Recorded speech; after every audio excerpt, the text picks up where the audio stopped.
అందరికీ నమస్కారం. మా మొదటి విశ్లేషణకు స్వాగతం. మీతో ఈ విషయాలు పంచుకోవడానికి మేం నిజంగా చాలా ఎక్సైటెడ్గా ఉన్నాం. అవునండి, చాలా సంతోషంగా ఉంది. ఇలా కలిసి నాలెడ్జ్ షేర్ చేసుకోవడమంటే ఎప్పుడూ బావుంటుంది.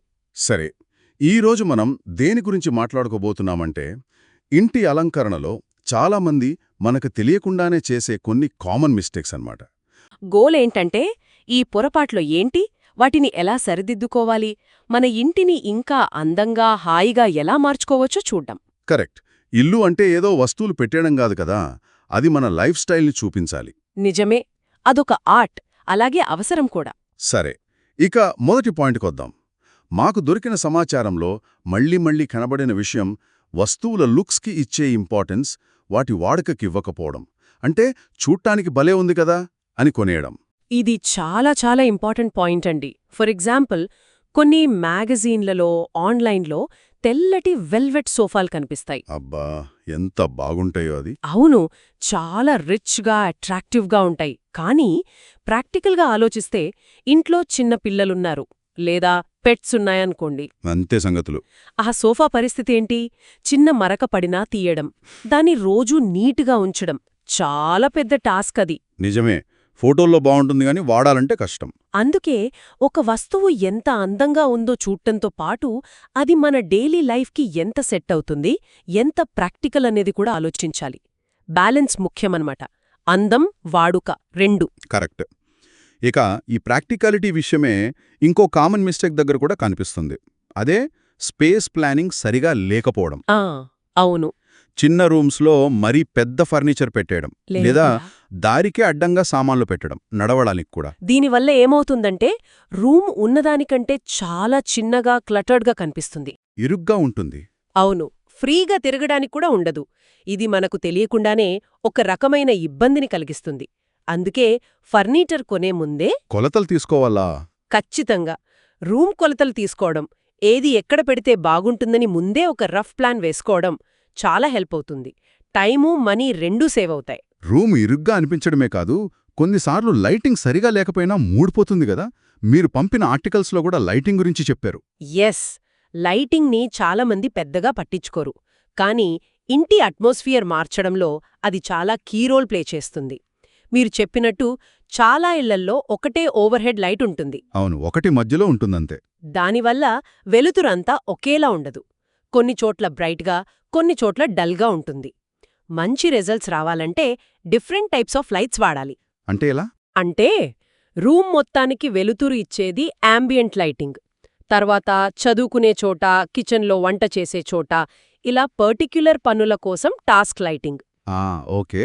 ఇంకా ఏదైనా పెయింటింగ్నో, వాల్ని హైలైట్ చెయ్యాలంటే యాక్సెంట్ లైటింగ్. ఇలా లేయర్స్లో లైటింగ్ ప్లాన్ చేసుకోవాలి. అలాగే పగలుపూట న్యాచురల్ లైట్ బాగా వచ్చేలా చూసుకోవడం కూడా ఇంపార్టెంట్. కిటికీలకు అడ్డంగా ఏం లేకుండా. ఇది మంచి పాయింట్. లైటింగ్, ఫర్నిచర్ సెట్ అయ్యాక రంగుల దగ్గరకొస్తే ఇక్కడ కూడా చాలామంది ఒక మిస్టేక్ చేస్తున్నారని తెలిసింది. ఏంటంటే ఫర్నిచర్, కర్టెన్లు ఇవేవీ సెలెక్ట్ చేయకుండానే గోడలకు రంగు వేయించేయడం. అవును, ఇది వినడానికి చిన్నగానే ఉంటుంది గాని తర్వాత చాలా ఇబ్బంది పెడుతుంది. ఎందుకంటే మీరు ముందే గోడరంగు వేసేశారనుకోండి, దానికి మ్యాచ్ అయ్యే ఫర్నిచర్ దొరకడం కష్టం. ఎగ్జాక్ట్లీ. కరెక్ట్గా మ్యాచ్ అయ్యే సోఫానో, కర్టెన్లో వెతకడం చాలా కష్టమవుతుంది.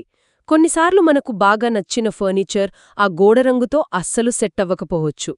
పెయింట్ షేడ్స్ వేలల్లో ఉంటాయి, కాని ఫర్నిచర్, ఫ్యాబ్రిక్స్లో ఆప్షన్స్ లిమిటెడ్గా ఉంటాయి కదా. అవును, నిజమే.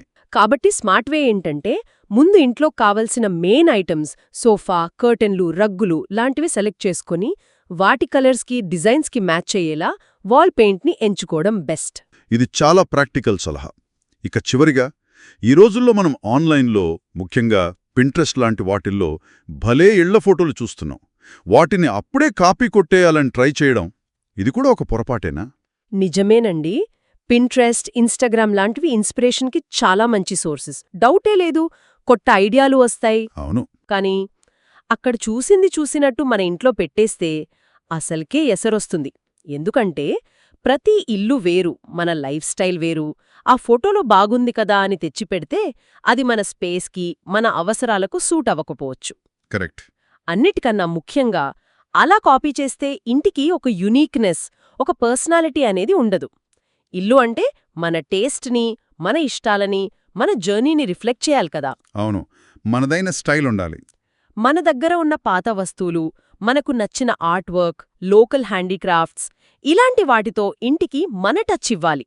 అప్పుడే అది నిజంగా మన ఇల్లు అనిపిస్తోంది. గుడ్డిగా కాపీ కొట్టుకూడదనమాట. అద్భుతంగా చెప్పారు. సో మొత్తంగా చూస్తే ఇంటి డిజైన్ అంటే కేవలం అందం కాదు, కంఫర్ట్, ప్రాక్టికాలిటీ, మన పర్సనల్ స్టైల్ అన్నీ కలిస్తేనే. ఈ 5 కామన్ మిస్టేక్స్ని అవాయిడ్ చేస్తే మన ఇంటిని ఇంకా బెటర్గా చేసుకోవచ్చు. ఖచ్చితంగా. ఇక మా నెక్స్ట్ అనాలిసిస్లో బడ్జెట్ ఫ్రెండ్లీగా, అంటే తక్కువ ఖర్చుతో ఇంటికి రిచ్ లుక్ ఎలా తీసుకురావచ్చు అనే దానిపై ఫోకస్ చేద్దాం. అది కూడా చాలా మందికి ఇంట్రెస్టింగ్గా ఉంటుంది. సూపర్. ఈ చర్చ మీకు ఉపయోగపడిందని ఆశిస్తున్నాం. ఇలాంటి మరిన్ని టిప్స్, అనాలిసిస్ కోసం మా యూట్యూబ్ ఛానల్కు తప్పకుండా సబ్స్క్రైబ్ చేసుకోండి. ఉంటాం మరి.